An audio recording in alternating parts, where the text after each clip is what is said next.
Hey, good morning. Good morning. It is Friday, January 17, 2025. And you can probably tell by the topic, this is my main hobby for going into retirement. And I just like to share the imaging sessions that I have from the night before. Just a quick review of them, just something to chat about. Hopefully, I'm trying to take them from the approach of trying to present this in a way where someone who's maybe looking for a hobby, whether you're retired or not, that maybe this is something that might interest you, because it really isn't that hard to do. I'm not the smartest guy in the world, and I can figure it out. And are there things I'm missing? Probably, yeah. But I enjoy it, and it's just a wonderful way to spend some time. So I'm going to walk through what happened last night, and it was really interesting. I had something happen that's never happened before for me that I want to share in the imaging session that I had. So I'm going to get right to it. And what I'm going to do is first show, let's do this. First going to show, this is what it looks like where I do my imaging. That's what it looked like last night. So we've still got a lot of snow on the ground, and that is what it looks like. So I put my telescope right behind this thing. So a lot of snow. That's my driveway going to the main road that where I live. So pretty cold night, or pretty cold earlier, but it got warm last night and yesterday, where we actually had all that snow kind of like ice cream or snow cone consistency on top, so a little crunchy.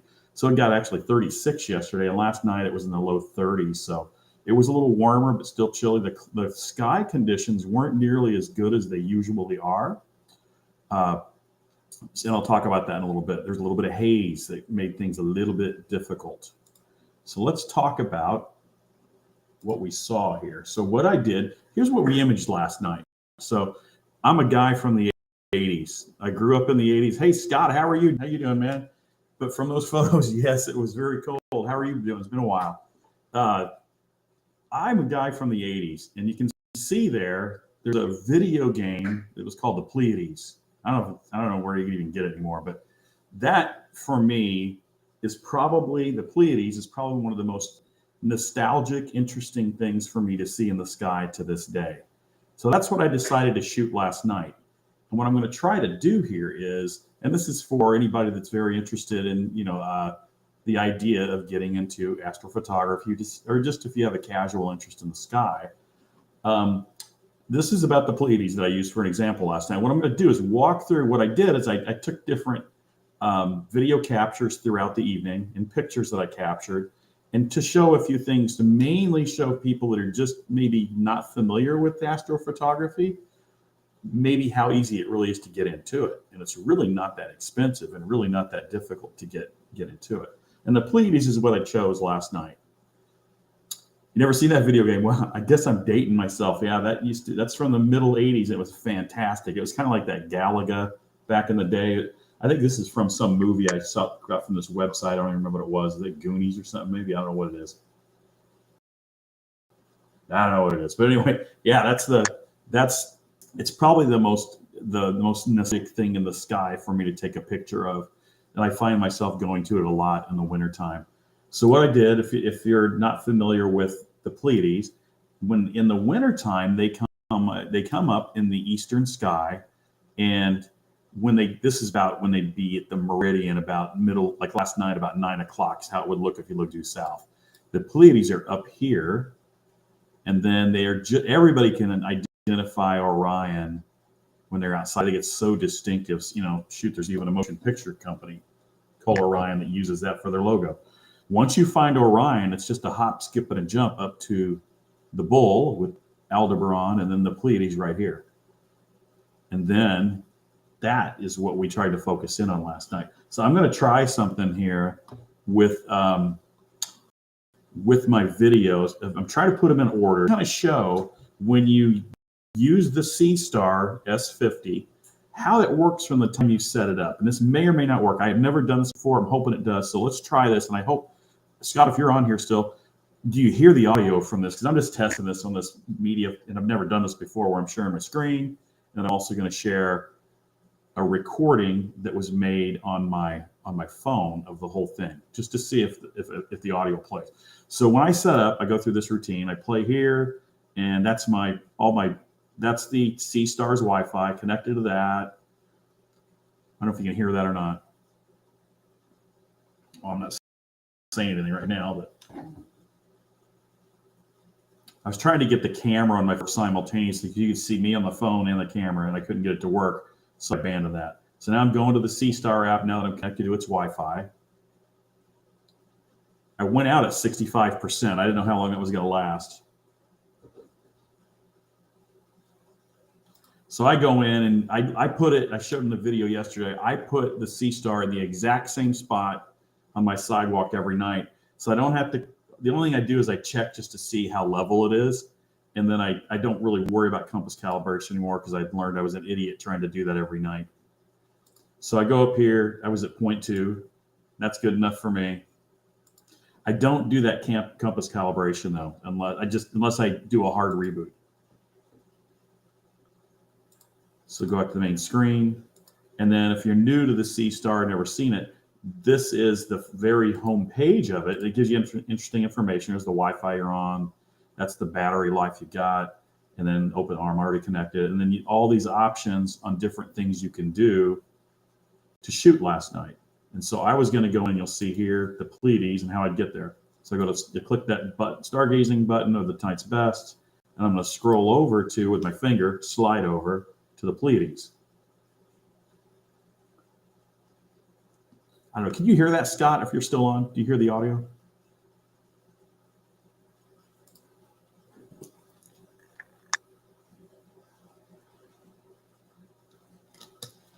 So I don't know if you can hear it or not. Oh, shoot, let me get to it.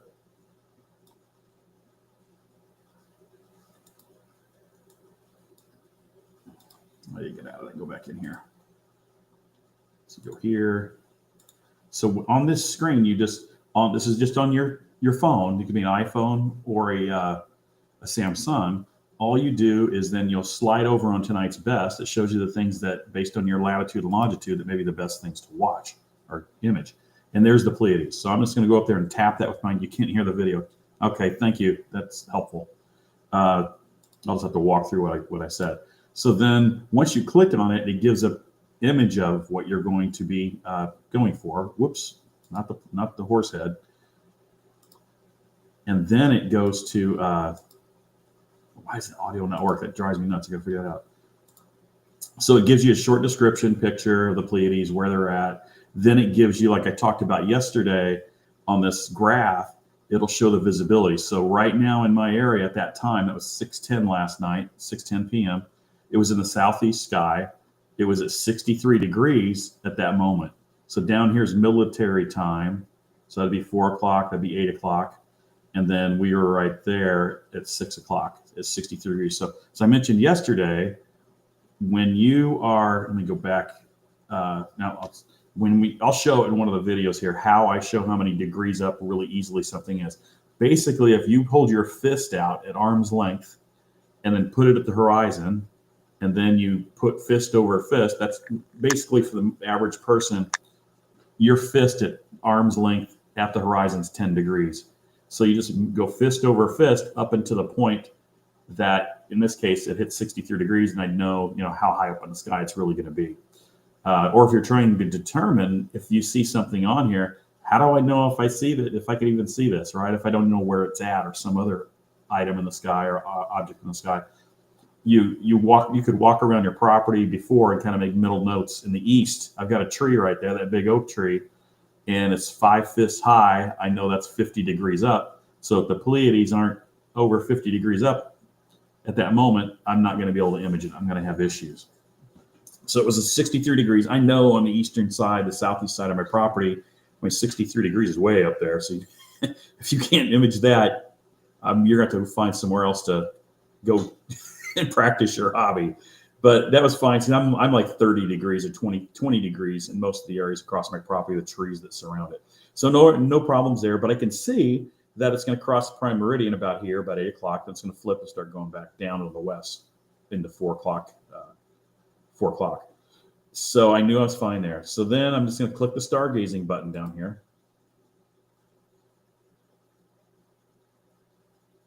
And then it's going to start imaging it immediately. So I clicked it.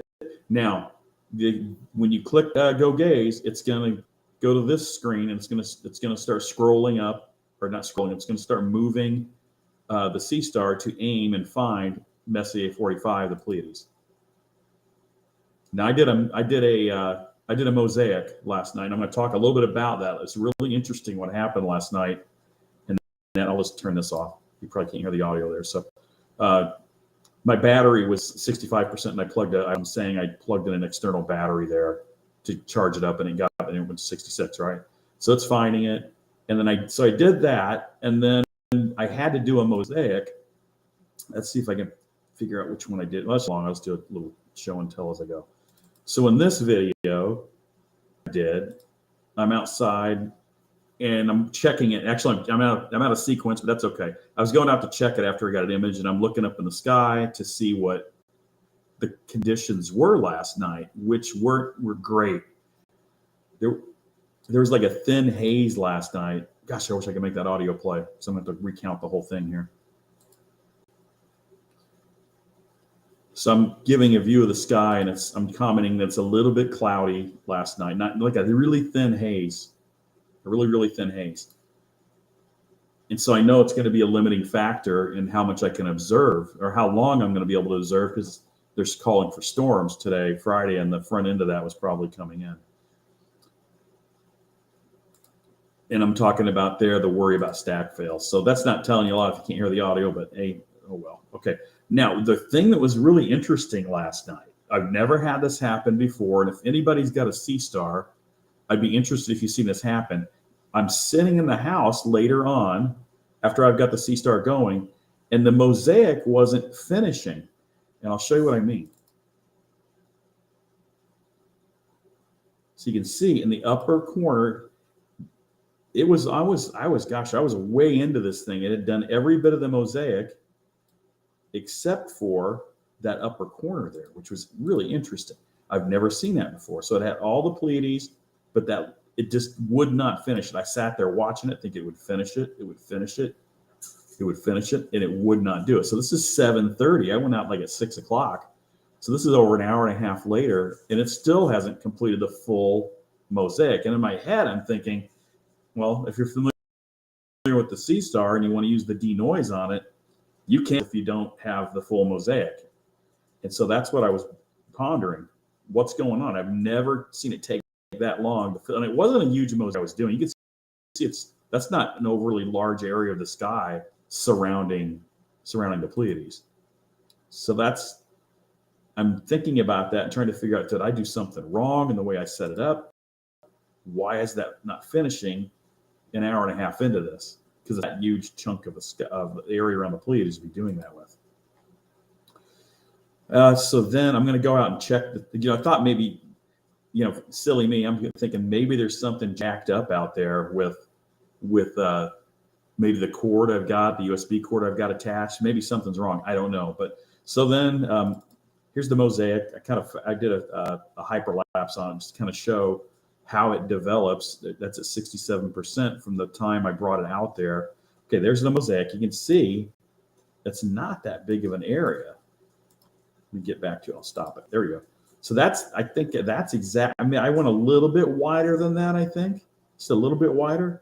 But that's not a huge area of the sky. And for it not to be capturing that upper corner baffled me. I couldn't figure out what's going on. So this is me when I first framed it. Now, fast forwarding.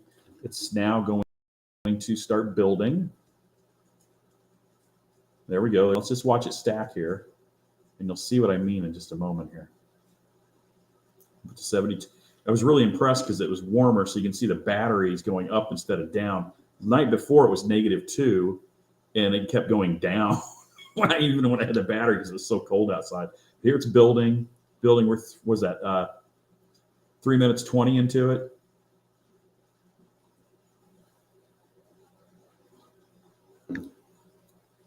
420, 430, you can see it's filling out. 510, 520, I'm up to 80%. That's cool. So we were like, I think it was like 33 degrees out there. Now we're up to 83. It's going up. That battery, it's great. I'm loving that. Up to 10 minutes. Now it's filling out across the top, and it's that upper corner. It's not going to fill in. And then for somebody new, I thought it'd be kind of cool to show that if you're not really sure and you're uncomfortable, I judge from my daughter, who's a grad student at a university, and her friends, and I've let them borrow this thing a few times. And so they don't really know the night sky, and they're maybe afraid to, well, they're not afraid, they click on anything. But down here, you go to the Sky Atlas to go back and see the view of the sky that you're currently at, which will fill the vision. But you can click this button here, right here, and that'll superimpose exactly what you're looking at. So it talks about the Maya Nebula in GC 1432, the Moreau Nebula. So Pleione, it shows you what you're really looking at, which is really kind of valuable. It lets you know exactly where it's aimed and what you're looking at. So I was just demonstrating you can do that. We're at 1620, we're at 98%, and not too bad. That's 16 minutes, 20 seconds, right, of images. That is what? My math when I do these lives gets really hinky. It's like I suddenly can't add anymore, but this would be, or do multiplication. So this would be 60 and 36 would be 96, and 10, 20, that'd be 98 images. Am I right there? It'd be 98 images. And it's 98%, oddly enough. So let's continue. And you're going to see it's going to fill at the bottom here now. And then I'm going back. I went outside to check on it because that's when I first noticed it was not filling out that upper corner. So I go outside and I went back in. Everything's okay. I'm up to 100% now. Now we're 20 minutes into it. And let's go and let it advance. Keep going. And there, oh, yeah, I'm playing around with it. Just kind of showing some of the features you can do. Oh, and I was testing the audio or the video on it, just to see if I could do that. And then I went out to Stellarium just to kind of look around while I was waiting on the image to fully develop. But you can see it now. Its upper corner is not filling in, which is really interesting. Really interesting. So that's that one. Let's see what I got in this one. So I went and checked. That's my iPad, and I'm on my phone now. And I'm going out just to kind of inspect things and see what's going on here. What the heck's going on? And I think I'll zoom into my iPad, and you'll see it. On my iPad, you see it better. It's just not filling that in. I'm thinking, what the heck? How am I going to denoise this thing if it doesn't fill in? And I'm checking that. Then I do a review of the sky just to kind of see what it looks like. And then I come back in the house. And then, I showed that before. I'm out of there. So how about this one? I'm going back out later on, checking things out. So then it finally filled in at about 1 hour's worth of images. At about 1 hour, it completed, so I could start denoising. So I don't know if these are in order or not, but I'll show the end here in a minute. But so that is at 63 minutes, and that's when it finally, I denoised immediately when the mosaic completed. So it took 63 minutes of imaging, of successful imaging, and that's the first photo I got after 63 minutes. Now it was really about an hour and a half or 2 hours of the SeeStar trying to capture images because it would give a lot of stack fails. But that was one, and that's just right off the scope, and that is the first denoise image I got. Let's take a look at another one here. That's 5 minutes later. I'm just testing things to see. I'm colorblind, so I don't know if the colors look right or anything like that. So I'm playing with the brightness and the contrast and the saturation. So it took me about 5 minutes to screw around with that. Then let's go on and see. Now we're at 75 minutes, getting a pretty good image for 75 minutes. That's not too shabby. And then now we're at 80 minutes. Now I'm going outside here, back and forth the whole time. Can I show my face on here? Will that work? I can't. Let me see if I can change the view here so I can show you what I'm looking at here. No, not that, not that. Let's see, do that. Do that. No, I can't do it. I guess I gotta go back here. Okay. There's got to be a way to do that. Thanks. Yeah, I used my wife as my quality control on those to say, is that Does that look right to you? Because blues, green, I think that's some kind of a blue there, I'm guessing, or blue gray. But blues, greens, reds. I'm a duotto. I forget the name of the color blend I am. I can't say it right. Duotton. So those are really tough for me to do. So that's at 80 minutes. And then how do I get my picture on here and show that at the same time? There's got to be a way to do that. Let's try this. Do this so you can see let me replace my screen share. And that's not it. That's not it. There it is. This ought to show it.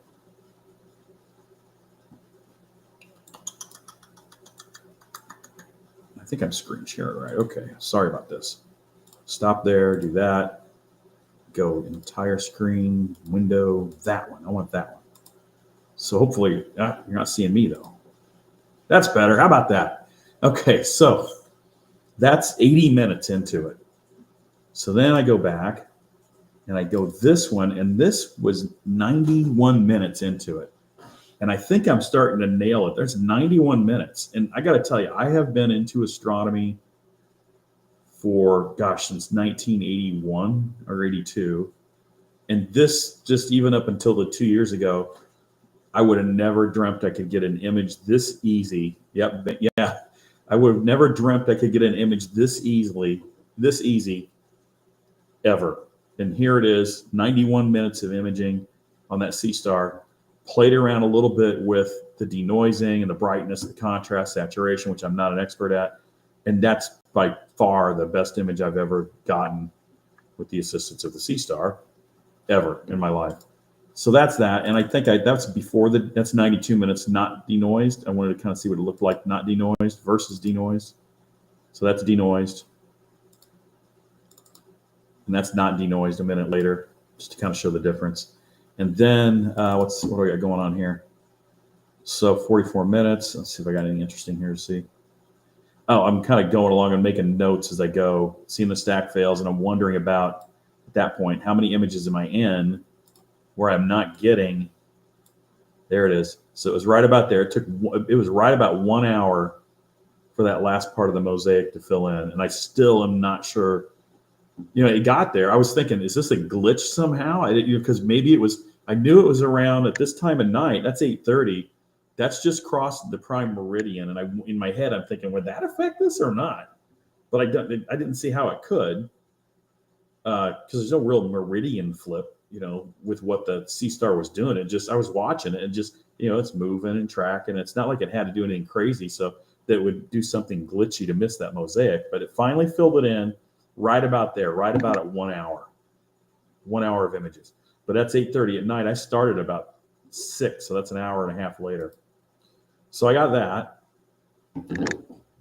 and I made a note how many pictures I was into it. So I just wanted to record that, and then I'm just kind of playing around, acting like I'm a real astronomer here. And then, then I checked the weather. I thought, okay, how much longer am I going to be able to image here? So there's, if you're not familiar with the SeeStar, the new denoising. Let me go back to it so you can see it here. If you're not familiar with it, you get a SeeStar and you're trying to figure it out, and for some reason you can't find a great tutorial out there. Here's one that's not great, but you click this button and it'll do denoising.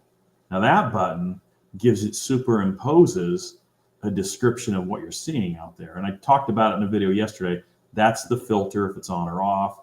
And then the SeeStar still blows it. Weird how Scott says the SeeStar still blows my mind. Weird how it took an hour to finish that. It's really strange. I was going to ask people on Facebook in the groups there if they've ever seen it, but I got to be honest, some of the Facebook groups, it's like a lot of other groups. You get a lot of people on there that get a little salty in questions that are asked, and I don't really have much tolerance for that. But I've never seen it. It filled out, so hey, it worked. So I'm not gonna complain. So I'll talk about real quickly if somebody hasn't seen the other video here. So this shows you on top. This is my phone, the header on my phone. 8:33 at night. I'm doing video capture. There's my Wi-Fi, right? My Wi-Fi and the actual T-Mobile strength I've got. 78%. Down below is it's saying I'm on M45. If I hit the I button, it'll show that screen that gives a picture of a final image and then a description of what the Pleiades are all about, which is, as I mentioned earlier, I mean, it's my most nostalgic favorite thing to see in the sky. It just is. Going back to my early years, my teen years. So it talks about the Seven Sisters and how the Indians, the Native Americans used it as a eyesight test, and then it's the Seven Sisters from Greek mythology, and then it shows you that graph I showed of the altitude that it's going to be at different times of day. That's what you get there. Then within here, it shows you what it's doing. It's enhancing, 100% battery. There's the filter. That's the brightness, contrast, saturation. That's autofocus. I don't ever have to mess with that unless I'm doing planetary or the moon or the sun. If you click that, you get like a little digital joystick that appears. It's ghosted out here, but it looks, you could press the buttons and move the thing around, especially if you're on the moon or the sun or the planets. That's the denoising. That's that superimposing. That's like an FAQ, I believe. I've never really hit it, to be honest. We're live, and then it shows you, this is 10 seconds. I only do 10-second exposures, and that's the last image I took. And over here is the Sky Atlas. So just, that's a quick tutorial of what you're seeing there. So, I should have mentioned this. This is how much imaging has been integrated into the picture.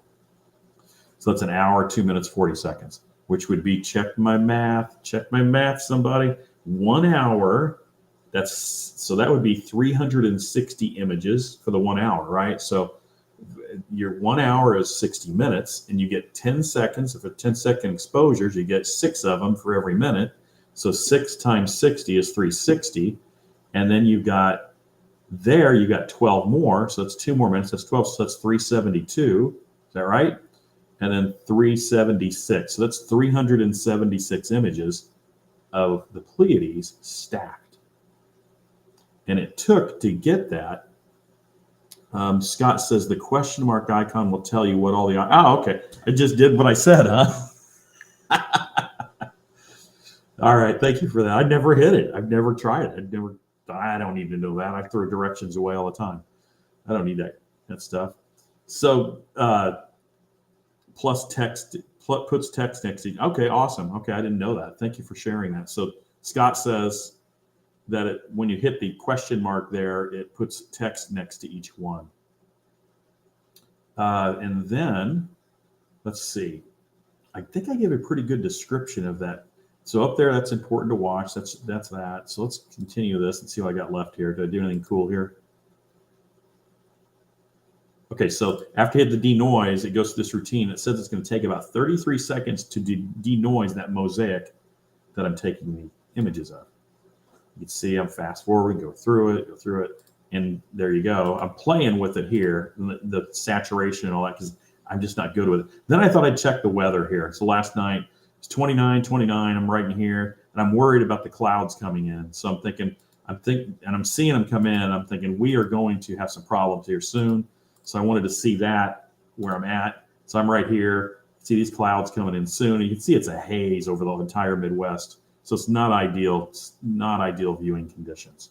So I know I'm going to be wrapping up soon here because the stack fills are just going to go crazy.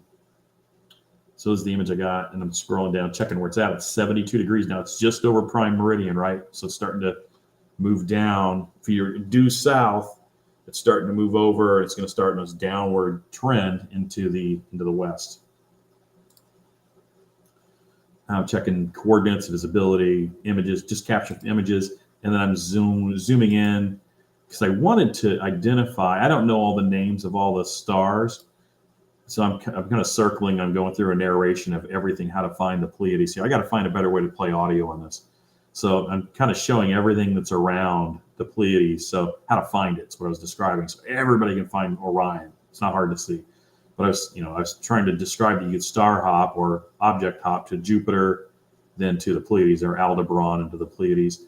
And then I talked about the Sirius, the dog star. So it's part of Canis Major, right? Or Canis Minor, I can't remember. Canis Major. Procyon Canis Minor, right? So talking about Sirius and how in the summertime, Sirius, it's Canis Major, right? In the summertime at noon, I don't know what day, maybe it's June 21st, Sirius is due south on the prime meridian. So if you draw a line, this is what I'm describing here. If you draw a line from the North Pole to the South Pole, It's going to be due south on, I think, is it June 21st? It would be. I think it would be, right? It's the longest day of the year, I think. And then this star is due south, I think, at noon on that day. You can't see it because it's the middle of the day. So the sun's right in here with it at that time in the summer. And that's why, really, people, you heard that idiom, the dog days of summer. That's really why it's the dog day. People have associated it with, dogs is hot, it's lazy, dogs are lazy, they're taking it easy because it's so hot out. And that may be what it is. But the story I heard growing up was that it's because this star in Canis Major, Sirius, the brightest star in the sky in the northern hemisphere, that it is on the prime meridian on June 20th. Didn't say the date, but I always assumed it was June 21st. Somebody correct me if I'm wrong in the comments if you see this video. But that's really why it's called the dog days of summer, because Sirius, the dog star, is due south at that time. Anyway, so then you got Mars, and that was really close to the moon to, what was it, the Wednesday night? And then you had the moon coming up right there at that time. So let's continue here. And I like doing this because I'll be honest, it makes me feel like I'm an important astronomer. But it's like I've got all this stuff I'm showing. It's like, man, I'm really important. I'm really a big deal on this. But I'm just a guy who likes to go out, and I love to look at the stars, and it makes you think about deep thoughts about the cosmos and our existence in it. I'm not really an astronomer by trade. I'm more of a industrial technologist by education. But no, how can you not go outside and see something like the Pleiades or anything else and not think much deeper thoughts? So I went to ChatGPT because I was describing what a meridian flip is. So people who are just getting into astrophotography and they've never had a telescope with an German equatorial mount with that long counterbalance, and what you have to do at that point I was talking about, when it's just afternoon, it's after the object crosses the prime meridian, that due south point starts going down instead of up, what that means. So I was showing what this means. So what a meridian flip is, to educate or to share with someone. That may be a term that's horse and buggy thinking with what smart telescopes are doing into the future, right? But a meridian flip's the process in an equatorial scope. And I had a huge German equatorial that I sold to a guy to the University of Illinois that wanted it as a collector's item.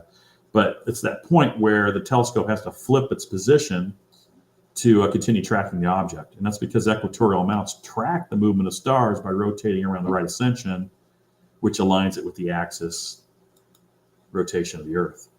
And there it describes why it's necessary. A meridian flips, and imagine, as I described earlier, right? Amateur astronomer, Scott says, amateur astronomers are important. So you are important as well for sharing your knowledge. Thank you for that. There's just so many people. I don't know if you're on the Facebook group, Scott, but I just watched the numbers jump of who joined the official, I don't know if it's the official ZWO group for the SeeStar, but the numbers just boom, it just took off. I think it went up 10,000 people or something like that.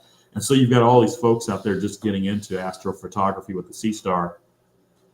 And that, it's funny because you watch, the salty old veterans, and they don't have much tolerance to answer questions that they consider, basic. But, I look at it like, especially as a younger person, I want to share with them and be as patient as I can. Say, hey, love to help you out, because it's just going to make the hobby better and make technology for it advance even quicker. So I hope I like to give back that way for sure. So it describes what the meridian flip is, and when an object crosses. Yeah, they're a zoo, that's for sure. They really are. And I know I'm on them.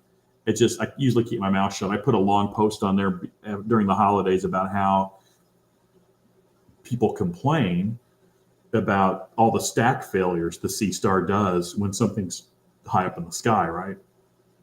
And closer to the North Pole. And so people really complained a lot about it. So I finally made a long, courteous and respectful post about, I'm kind of a salty old veteran, been interested in this for over 30 years. And I would tell you that even that image you've got there, where even if you had 3/4 of your images fail to stack, that image is something somebody 30 years ago would have just been gaga over. I mean, they would absolutely never believe they could take an image like that. but for someone in their early 20s, they don't know any of that, and it's like, why does it fail? And they should fix that. I'm like, just my gosh, to me, it's just fascinating. It's great to see the images that I get. That image of the Pleiades they had, that probably had, I don't know, probably 40 to 50% stack fails, but still an amazing image. Anyway, so when an object crosses the meridian, the telescope risks colliding with the mount or reaching mechanical limit if it continues tracking on the same side. So that's hard to describe. That you can see videos on it. I can maybe do a demo on it because I've still got another scope with that. But everybody knows if they've got a scope like that, what that means when you're at the prime meridian. Scott says, you probably do. I'm the guy that posted a really long one. It must have got 250 or 300 replies to it. It's a really long one. And, it was all good. Everybody agreed with it, especially the old veterans. To avoid this, the telescope flips to the opposite side. So to me, it's like a horse and buggy thing to folks that just have the SeeStar and haven't really done much else. Then it gives some key aspects to it. I'll get out of that. It's kind of boring. Anyway, so that's that. The other thing I did, I don't have it on. Oh, I did. So you're not going to hear this because it doesn't have the audio, but somebody had asked me how long does the SeeStar take to boot up and to boot down. So I took a video of that. But Scott says, I still can't believe the images we can get with something that costs $500, not $5,000. It's just crazy. It really is. And it just, we live in amazing times. That's all I can say. I think about the equipment I've had in the past, and I mean, it just seems so silly today that, folks that are getting the SeeStar don't know all the stuff you have to do to get the telescope set up. Just getting it polar aligned, right, on an equatorial mount, even on a Star Adventurer, and where they give you the advanced, a little a view through the actual mount to aim it with Polaris. You do the little screws to adjust it and get Polaris on the little circle that goes around the actual North Pole to get that all lined up. And you've got to know all sorts of information. That's just all gone now. And the equipment to do that is, for I think a lot of people who just, they don't want to get into it too deeply. They'll never understand the art and science of it all, and the expense too, which I'm not complaining. It's great. I mean, it's given my daughter, she's a grad student studying biology, and she never cared about astronomy before. I tried to get her interested, but with this thing, her and her friends, it just drags them in for a low, $500 for $500, right? And so all that equipment's not really necessary for those folks. So let me show. I wish I could play the audio. So well, it's this one first of all. So this is the end of the night, into the imaging session, and I'm trying to show there the clouds are really moving in now, and there's the moon finally poking up, and there's a real haze around it. So I could tell that why it's getting so many stack fails because of the clouds and the haze that's really in the air. It's not the night before was crystal clear, but this was, as you look towards the horizon, you're looking more, what's the word for it? It's like an oblique angle through all the layers. So if this is the cloud cover coming in, you're looking through all of that till it gets outside the Earth's atmosphere to see whatever you're looking at, as opposed to you're under it looking straight up. It's a lot thinner area to go through instead of all this at the horizon, right? So I'm still getting, it looks pretty good still at the horizon, at the zenith, and I'll show that in a minute here. Scott says instant gratification, but as long as we've been in this hobby, I think we just that's a great point. I think about my God, we think that this wasn't a bad night, 35 degrees or whatever. The night before was -2. And to do anything when it was -2 in 1989 or 1990 or 91, when I was in Wisconsin, man, you had to dress up like a polar bear, to go outside and do anything. So yeah, a little instant gratification is not so bad. I try to show. So there we go. I'm doing the prime meridian thing. There's no town over there. That's just the horizon. I mean, there's not a town for 50 miles or 40 miles that direction. But I can see the clouds lit up from I don't know what. But you can see them coming in. So I'm on the south side of my house looking that way. I'm just kind of describing how I'm getting ready to probably pack up here because I'm getting a lot of stack fails, and I'm showing here. I don't know if you can see it in my phone view that you can actually still see Orion in the belt. Here's my side by side. See if I go back and show it here.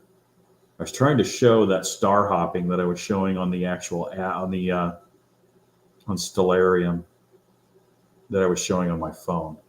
Let's see if I can get there. I'm gabbing about something there, I'm sure. Oh, I'm pointing to the moon. Now I'm going higher up, and I'm talking about. Okay, there. You can't really see it here when it's out real. You can kind of see. I don't know if you can't really tell. There's the belt. There's Orion. There's Sirius there, and there's I think it's Aldebaran. Let's go higher. Okay, there's Jupiter, and you can't see the Pleiades. They're like right here. I'm showing that's what I'm actually taking an image of for the last since 6 o'clock. And I think I'm also talking right now. It's right at the prime meridian, and it's kind of cool where I live. And it just happened by chance. I didn't mean for this to happen. So I can get to it. Okay, right there. So that's the front of my house. And just by chance, and I learned this, there's my big old finger. I learned this when I first built the house, and at the time I had a Star Adventurer, and I would set the scope up right where I'm standing. Hold on. Stop. Okay, right there. Nope, stop, please, stop. Gosh darn it. I'm connected by Bluetooth, sharing the screen, so it's a little jittery here. Go back. What I'm trying to, stay right there. Stay right there, big. Oh my goodness. Hold on. Turn my camera film. Okay, there it is. I'll just stop. Okay. So I used to set my Star Adventurer up right here on, I had Aptura 72. I still have this scope, and I aim it south, but it made it really, really easy and fast to polar align, because above that dormer, if I go up, about 37 degrees, North Pole's like right about there. The Polaris is right there. It's just right. I can't believe it's just by luck, I guess, that they designed the house that way, but it's directly above the tip of the dormer right there. So it's really, really easy to polar align.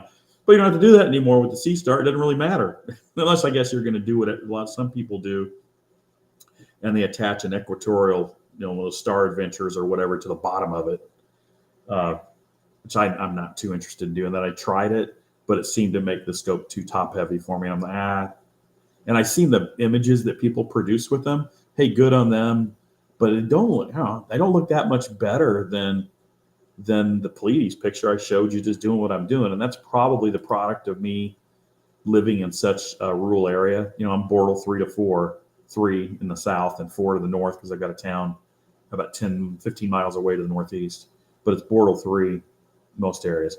So let's see what I do here now. I think I'm getting ready to wrap it up. Yeah, I'm talking about the prime meridian there and there and there. Okay, so then what I wanted to do, and it's not going to work apparently, I was going to show how long it takes to boot this thing up. So after I brought it back in the house, I turned it on at that point. So this is how long it's taking to connect to my Wi-Fi. It's 32 seconds. You can't hear it, but I got to figure that out where you can't hear that. So that 32 seconds to boot up and connect to my Wi-Fi. Now to log down, after I hit the button, it announces it's shutting down immediately, but it takes about 13 seconds for it to go off. You hear the little servo motor going there, or I wish you could hear it.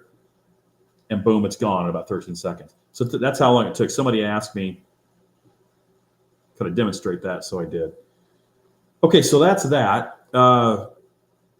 That's all I've really got. So I'm going to try to do this. I'd like to get back into doing these live. The problem I've got is that my wife, she works all day in healthcare. How do I get just the camera here? What's going on? Get out of there. Get out of there. I'm trying to get back to me. Let me not share. Stop sharing. Okay, there we go. So my problem is that I got to be quiet in the evening. And right now I'm in the basement of my house doing this post, and the bedroom's like right over there. And you can hear it because I'm not a quiet person. I can try to be quiet, but she still hears it.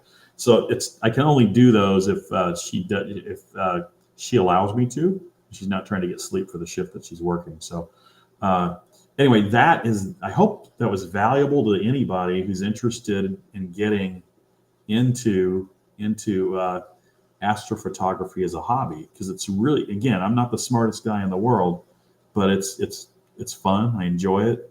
I enjoy sharing it with anybody, and I hope that if you're interested, you can start with just a pair of binoculars and get out. The thing I've noted about the SeeStar, which is really interesting, is that I took my daughter's. She's got a group of graduate student friends in their biology department that they came out to my place, and they wanted to see the stars, right?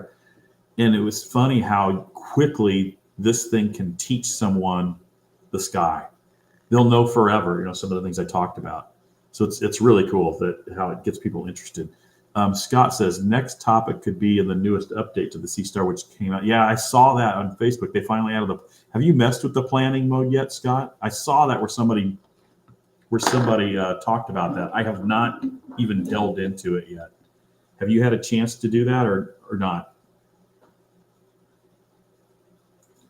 I saw somebody talking about it on Facebook. I can send you my contact stuff offline here, maybe. And I think you tried to send me an email, didn't you? And my account was all jacked up. I maxed out my image storage on my Google Photos, and so they locked down my email and everything. And I thought, what the heck? And I don't check it all that often, but I wasn't getting anything on it. But anyway, yeah, I need to plan out the planning mode and learn more about that. And I need to do a better job of advertising these. It's this a horrible time to be doing a live, but I save it, and I figure if somebody later on wants to jump on and look at it, they can do that. I'd love to do what some of the other people do, and they just do a live. They'll just do a live during their whole imaging session instead of showing you an archived version of it from the night before. Scott says I've not had a chance yet. We've been cloudy here, and I forget, you got to go outside of Tampa, right? Probably the third time I've asked you that. I'm showing my age here because I can't remember, but I think you got to go into the country outside of Tampa, correct? Or you try to, or I forget if you still do it, if you still do it in your driveway or not. I'm trying to figure out. You're probably not interested, but I'm trying to figure out. I know I can invite guests on here on Restream. I'd love to get a whole group of people talking together about it, and then take questions if people had them come in. And I know I can do that. This Restream gives me that ability, but I don't have the paid version anymore, so I don't know if it does. But you can invite a guest just like you would on TikTok. So I do a lot of videos on TikTok too, by the way. So I'm going to throw that in the chat.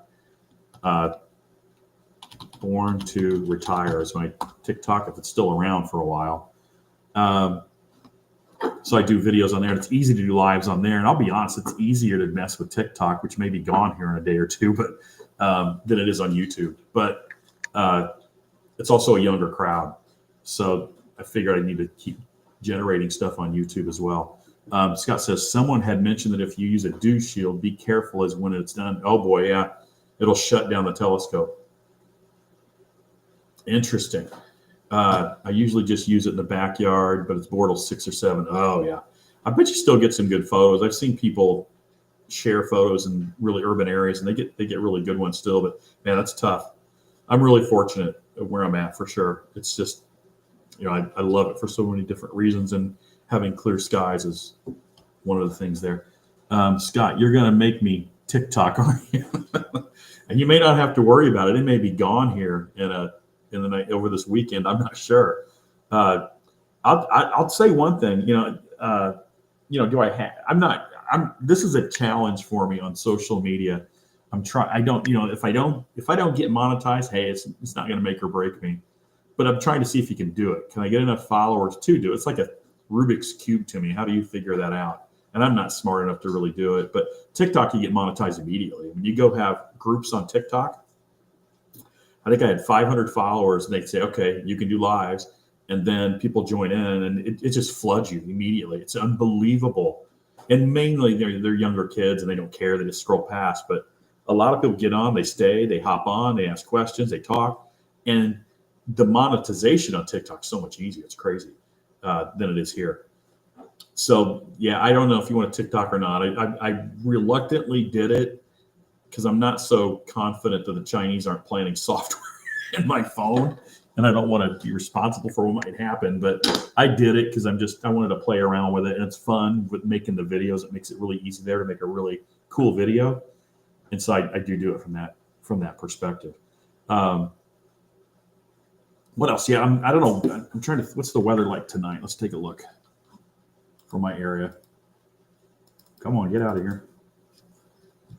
Let me see what it's like. Oh, just do it this way. I will just do the weather like this. Share window there. Share that. My weather is. I do it with Microsoft silliness. I don't even have their weather on. Oh, there it is. Okay. So I am near. This is where I'm near. I don't really care if anybody knows where I'm near or not. Let's see what the weather's like tonight. If I'm going to have good seeing. So we're calling for, it's 37 now, and it's going to be in the evening here. It looks like maybe okay up until 10 o'clock, it looks like. So maybe we'll get to do a little bit of something tonight. I'm not sure. We'll see. But we'll see. That's it. So we're about an hour into this, 51 minutes. But I hope if someone sees this and if they have any questions, hey, let me know. I'll be happy to. If I can't answer them, I'm not going to BS you. I'll tell you I don't know. But if I can help you, I'll try to help you. If you want to get into imaging and editing, I'm not your guy. It's just not my thing. I've tried it. I've got Graph Expert and I don't know, all that software. I've tried them all, but I'm just don't have the patience for it. And I'm not, my excuse too is that I'm colorblind and I'm not very good. I'm just happy with the images I get in though. I mean, my gosh, that's a heck of an image. This one, if I show this one again, I mean, my goodness, how can you not? It was funny because last night I was on Facebook and on that group, on the SeeStar official group, and somebody had posted they had 2 long mosaic sessions, 2 really long ones. They didn't say how long, and they pulled it all together over a couple different nights, I think.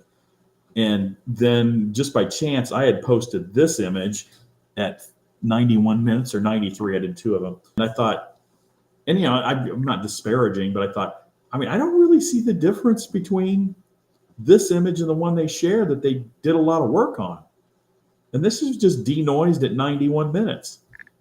And, it's not the greatest Pleiades picture in the world, but it's pretty good.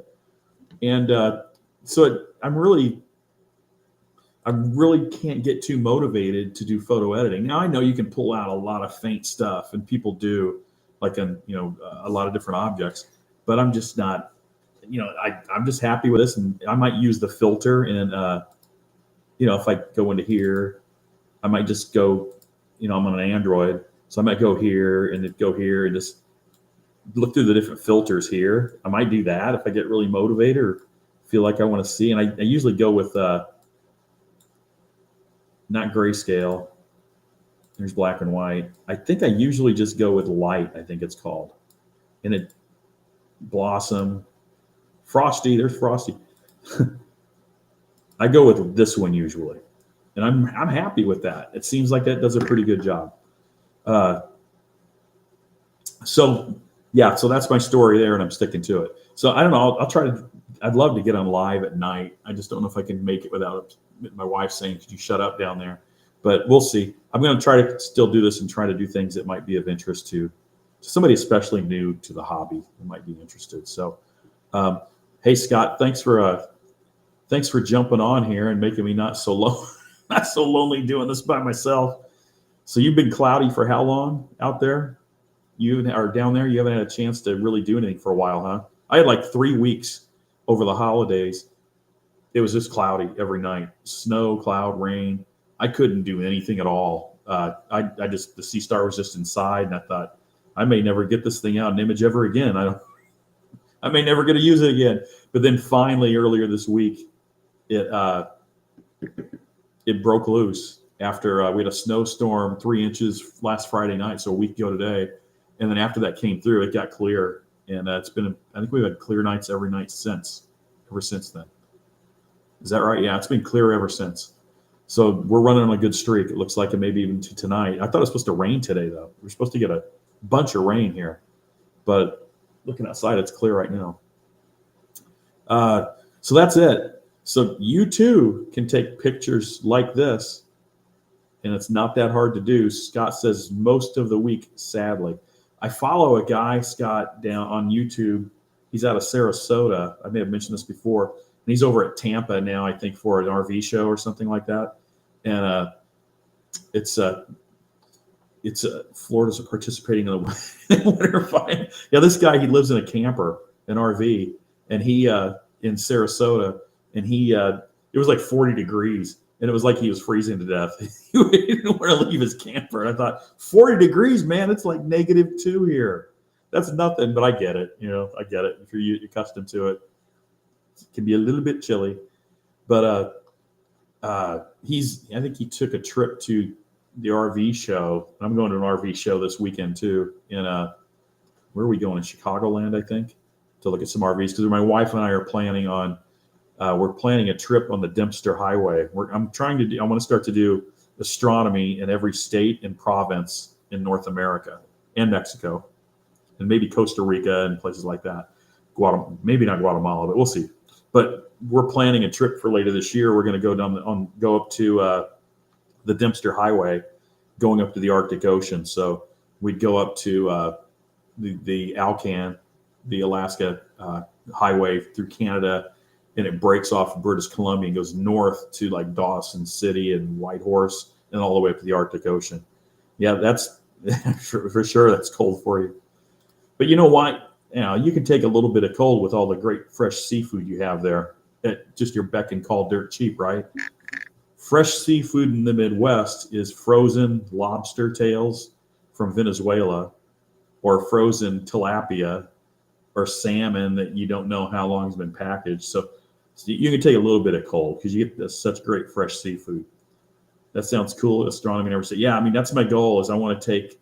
I was thinking, do I image the same thing in every state and just have like a wall of that, or just whatever I can see, and just eclectically go after whatever. But that's like a bucket list goal of mine. It's silly and stupid, I know, but my goal is to take a picture, get a good image from every state and every province in Canada, and then into Mexico and maybe point south.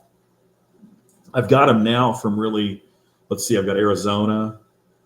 Let's see, I have Arizona. I have New Mexico. I have California. I have Colorado. I have Wisconsin. I have Illinois. So I've got 5 or 6 states right now, but I want to polish them all off and take pictures like this of whatever in the sky from every, let me get out of that, revert, from every state and every province. And the Dempster would just be really, really cool to do, I think. Revert, get out of that. Get out of there. My phone's locked up on me, apparently. Get out of there. Okay, so not silly at all. Yeah, it's a goal. So right now I'm doing like gear reviews. I did a gear review of this earlier. So I watch videos, right, and learn like everybody else does. So I'm off subject a little bit here, but I'm trying to get I've got gear that's 30 years old. So trying to get ready to do a camping trip along into northern Canada. It's a pretty big deal. It's got to be pretty self-sufficient. So I'm starting to procure gear and doing reviews on it. This is the Fire Maple.